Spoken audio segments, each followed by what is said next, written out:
کر دیا مشرق و مغرب میں اجالا جس نے، اسی انسان کو محبوب خدا کہتے ہیں، نام سنتے ہیں تو سب صلی اللہ کہتے ہیں۔ اللہم صلی علی سیدنا محمد وعلی آل سیدنا مولانا محمد وبارک وسلم۔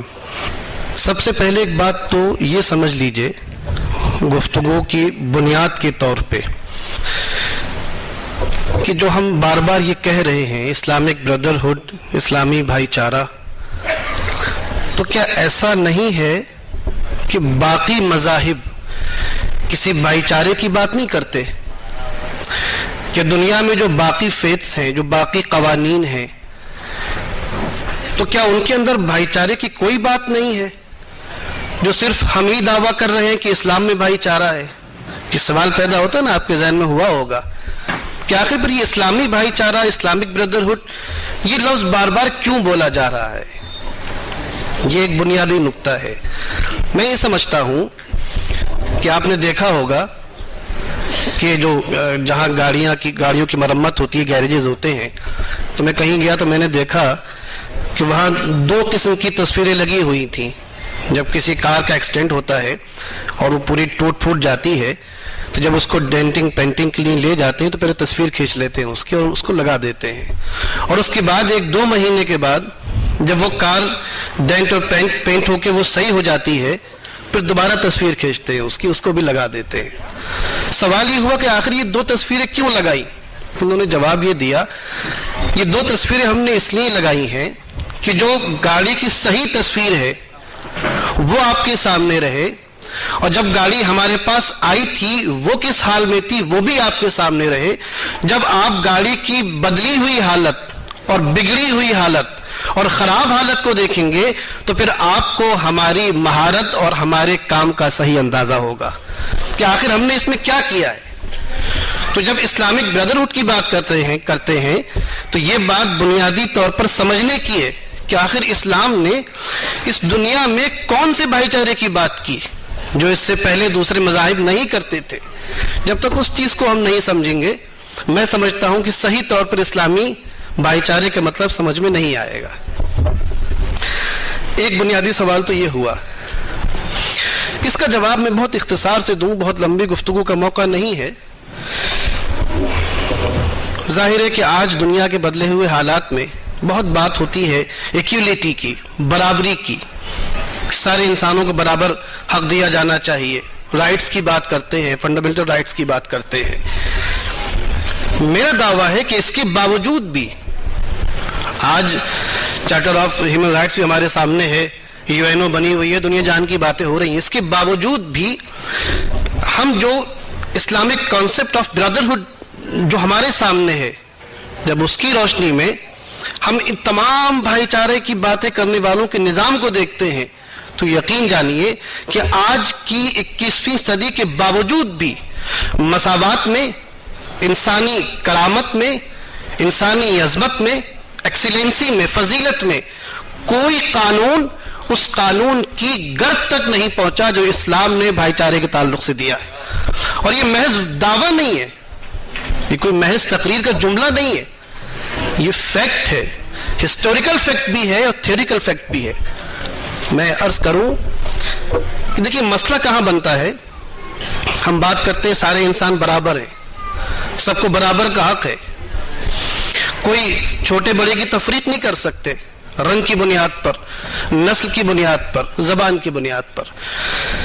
اسلام جس زمانے میں دنیا میں آیا تو اس وقت یہ تھا کہ انسانیت کو صلاحیت کی بنیاد پر نہیں، ایبیلٹی کی بنیاد پر نہیں، بلکہ اس کی انسانیت کی بنیاد پر چھوٹا یا بڑا سمجھتے تھے لوگ۔ ظاہر ہے کہ آج ڈاکٹر سلیم صاحب میرے سامنے بیٹھے ہیں، یہ ڈاکٹر ہیں، اگر کوئی مریض آئے گا تو انہیں کے پاس جائے گا نا، میرے پاس کاہے کے لیے آئے گا وہ؟ میں تو نہیں بیٹھ سکتا اس کرسی کے اوپر، تو کہ میں اس پہ اعتراض کروں کہ یار میں کیوں نہیں بیٹھ سکتا، میں بھی تو انسان ہوں آخر، یہ تفریق کیوں کر رہے ہیں آپ، مجھے ان سے چھوٹا کیوں بنا رہے ہیں؟